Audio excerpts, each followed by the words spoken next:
Oi, oi! Bom final de tarde para você! É segunda-feira, mais uma semana que começa. E com ela, outro Notícias do Bem que tá no ar.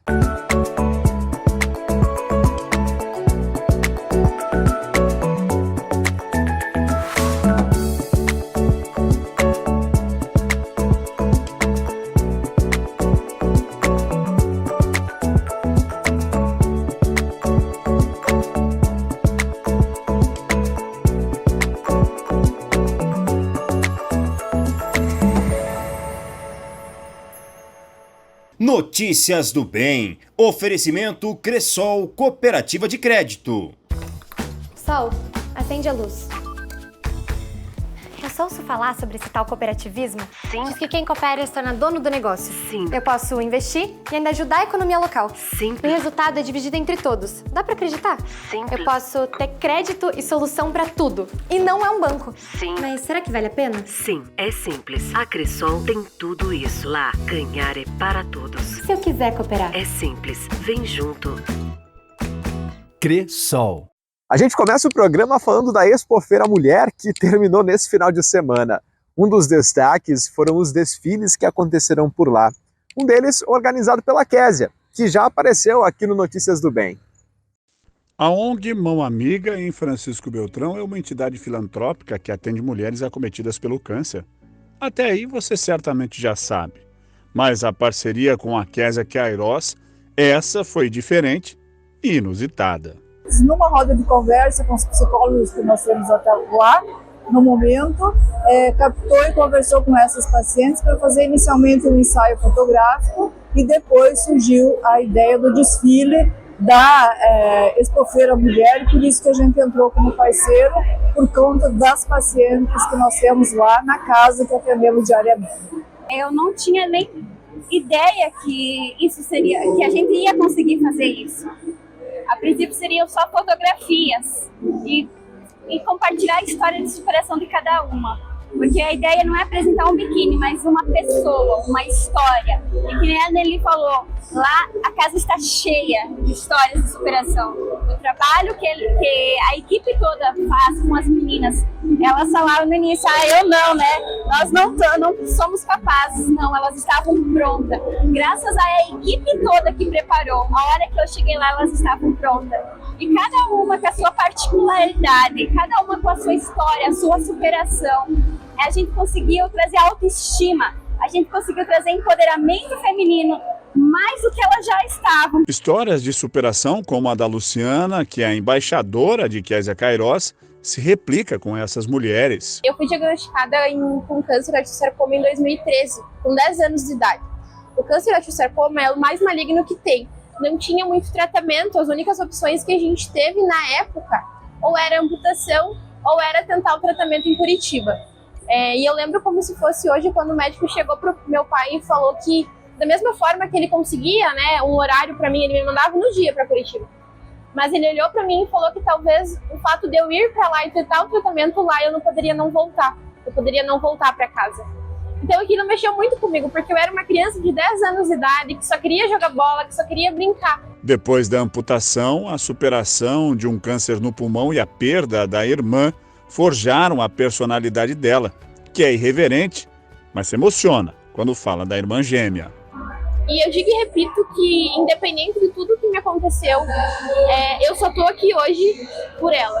Porque se eu não tivesse ela para ter me juntado, ter me levantado e ter me feito enfrentar tudo que eu passei com o diagnóstico, eu não teria chegado aqui. E eu tô aqui hoje gravando para vocês por causa dela. O caso da Jacira também foi repleto de altos e baixos, com tratamento oncológico e cirurgias. Mas hoje, a vida é diferente. Eu posso dizer assim que eu estou bem, eu sou uma mulher realizada, que eu vejo a vida de outra forma. Porque antes eu só pensava em trabalhar, né? Hoje já vejo as pessoas ao meu redor. A gente tem que amar as pessoas, a gente tem que ser... Não querer ser mais que os outros, mas ajudar o próximo que está ao seu lado. Para elas, a Késia Queiroz é uma unanimidade. A Késia, eu conheci a Késia o ano passado, numa roda de conversa na Mão Amiga. Então, quando ela apareceu na minha frente, daí começou a conversar, e eu tinha um trauma, assim, da primeira cirurgia que eu fiz, que eu não me sentia feliz. Eu estava feliz aqui, mas por dentro eu tinha um sentimento assim, que eu tinha cicatrizes que eu não aceitava no meu corpo. Então, fazia 11 anos que eu não ia numa loja para uma roupa, que eu não tinha vontade de sair, assim, ir numa piscina, ir num lugar assim com a família, porque eu não me sentia bem. Se eu fosse numa loja, a primeira coisa que vinham eram as roupas degotadas. Eu falava assim, não quero. Daí as vendedoras, mas é lindo, tá na moda. Daí eu me prendia assim, não queria falar da minha história, né? Daí eu só falava que não queria. Então, assim, foi assim, quando ela me chamou, né? Daí eu pensei, nossa, mas eu não vou jamais, né? Porque eu tinha trauma até eu sozinha dentro de casa me olhar no espelho, assim, porque eu não queria, não aceitava as minhas cicatrizes. Quando ela me chamou, ela foi um anjo que caiu do céu, sabe assim? E ela, assim, fez eu superar todas as barreiras que tinha entre mim, assim, sabe? É que nem eu falo, né? É uma mãezona. A Kézia é uma mãezona. A história de vida dela é superação em todos os sentidos. O projeto dela é maravilhoso. Se vocês não conhecem, procurem conhecer. Procurem o Instagram dela, Kézia Queiroz, que é sensacional o que ela faz, gente. E ela é aqui de Beltrão. Ela faz isso tudo praticamente sozinha. Ela idealizou isso sozinha. Então, assim, ela é fantástica mesmo. Já que eu estava falando dos desfiles da Expofeira Mulher, outro grande destaque foi a moda inclusiva. Você já ouviu falar nesse assunto? A moda é exclusiva ou deveria ser inclusiva? Essa pergunta está sendo respondida pela Marte Brand. Eu sempre digo que eu não faço roupa para pessoas com deficiência, eu faço roupa para pessoas e uma parcela dessa população tem algum tipo de deficiência. O que me inspirou? Os números. Quando eu fui estudar a moda inclusiva, eu percebi que 24% da população tinha algum tipo de deficiência. Isso representa 45 milhões de pessoas. A maior incidência é de deficiência visual, 35 milhões no nosso país. E 1,2 bilhão no mundo tem algum tipo de deficiência. As peças que foram idealizadas são para atender os mais variados públicos. Esse vestido rosa é o mesmo modelo que a Aline Mas está vestindo hoje. Só que ele é feito para uma mulher que tem em torno de 1,20 m de altura. Outro recurso de acessibilidade é o braille, onde a gente coloca tamanho e cor, para que a pessoa consiga saber no dia a dia dela o que ela vai vestir, pelo menos a cor da roupa que ela está vestindo. Outro recurso de acessibilidade é o QR Code tátil, com audiodescrição. Aqui eu falo detalhes sobre a peça. Por exemplo, a Aline consegue saber que isso é um vestido midi, preto, regata, decote reto, sabe que não tem estampa, porque aqui eu falo para pessoas que têm deficiência visual escutarem os detalhes sobre a roupa. Mais um item interessante, a etiqueta. A etiqueta ela é de silicone com toque super macio. Para que isso? Para que pessoas que tenham transtorno do processamento sensorial, comumente encontrado em pessoas que estão dentro do espectro autista, não se sintam tão desconfortáveis com o toque da etiqueta. Não é só pessoas autistas que têm esse desconforto, esse transtorno do processamento sensorial. A praticidade e a acessibilidade das roupas são marcantes para quem usa. Então, eu como mulher amputada, eu gostei muito do vestido. Ele tem um tecido muito gostoso, bem maleável, fácil de vestir. Eu não encontro muitas dificuldades em peças de roupas no meu dia a dia, porque a minha deficiência ela não me limita tanto. Mas eu entendo que alguns ajustes que a gente encontra nessa peça fazem muita diferença na vida de uma cadeirante e de uma pessoa que tenha mais dificuldade de movimentos com os braços e tudo na hora de vestir. E a peça, essa aqui que a Ana mostrou antes, eu acho incrível porque a gente nunca parou para pensar, né? A importância que é que a mulher com nanismo, ela também sai, ela também se diverte, ela também vai para festas, também vai trabalhar e não fica dependente de roupas da sessão infantil. Então, a Marte, para mim, representa muitas coisas boas, eu acho que tem muita coisa legal para vir. A gente está encaminhando já para o final do programa, mas não sem antes te fazer refletir um pouquinho sobre a vida. Está na hora da mensagem de encerramento do nosso Notícias do Bem. A ideia que saiu de Sartre, na peça Entre Quatro Paredes, quando ele imagina pessoas numa espécie de inferno claustrofóbico e uma personagem diz que o inferno são os outros. Nós mudamos a ideia Porque tanto para alguns ramos da filosofia quanto para a grande maioria da ideia budista, o inferno começa a ser gestado, como no exemplo da história da monja, começa a ser gestado por nós mesmos. O inferno é uma opção de entrar em um discurso de ódio. O inferno é uma opção de eu ceder à raiva. O inferno é uma opção de eu transformar aquilo que eu discordo em um movimento destrutivo de aniquilação do outro. Naturalmente, desarmar pela consciência, pelo exercício, pela meditação, pela sabedoria, essa bomba relógio que nosso eu, nosso narciso, nossa vaidade produz em nós. Bomba relógio que faz com que as pessoas, como eu sempre lembro, sejam capazes de perseguir um homem que cortou a sua frente. Sejam capazes de ir atrás de um carro que cortou, arriscando o carro, sua família e a si próprios, por causa de um gesto passageiro, irrelevante, mas que feriu o meu narciso. E eu entrei em um círculo de diálogo com a raiva ou descuido do outro. Quando eu atiro uma brasa cheia de raiva em alguém, talvez eu atinja a pessoa com a minha palavra, que é a brasa incandescente. Mas em 100% dos casos eu queimo a minha mão. Então o problema não está apenas em ser compreensivo com os outros, não por uma caridade ou uma compaixão externa, mas por uma educação interna que coloca no meu caminho, como me ensinou um religioso jainista na Índia, que coloca no meu caminho pessoas difíceis para que eu queime karma.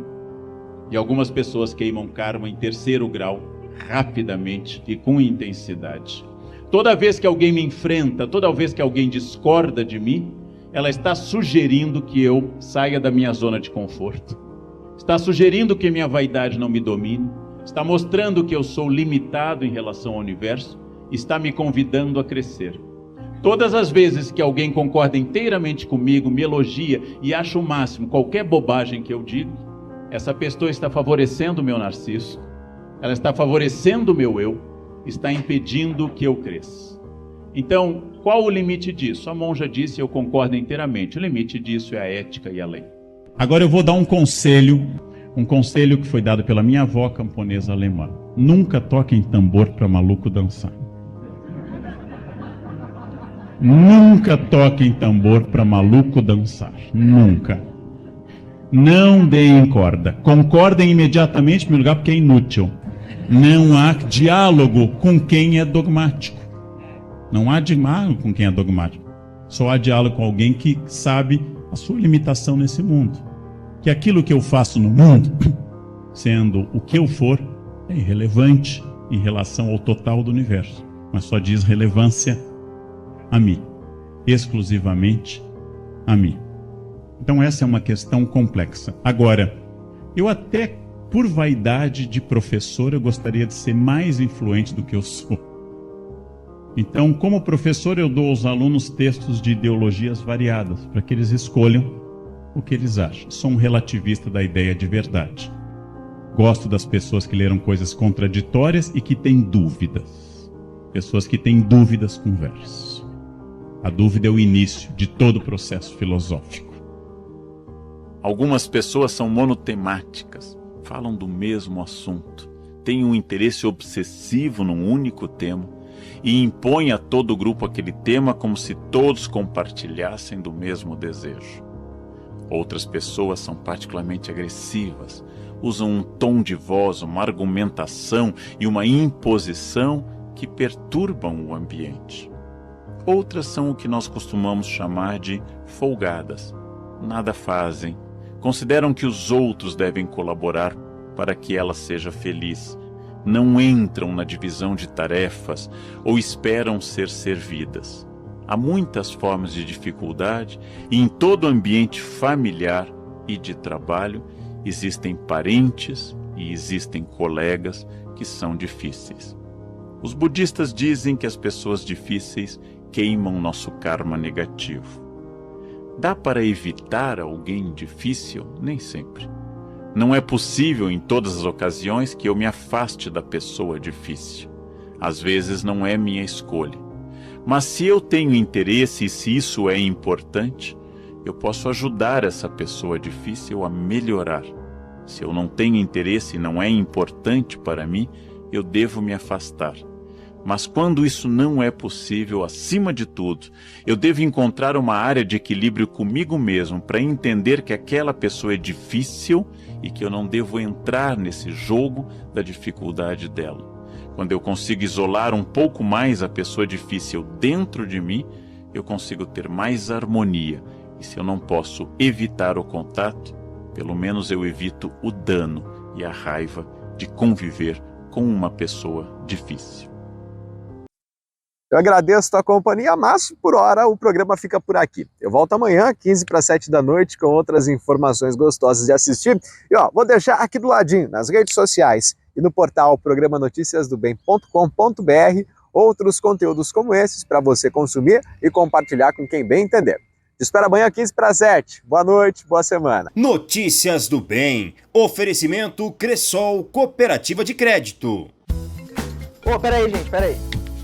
Oi, filho. Preciso abrir uma conta. Estão falando de uma cooperativa de crédito. Sim.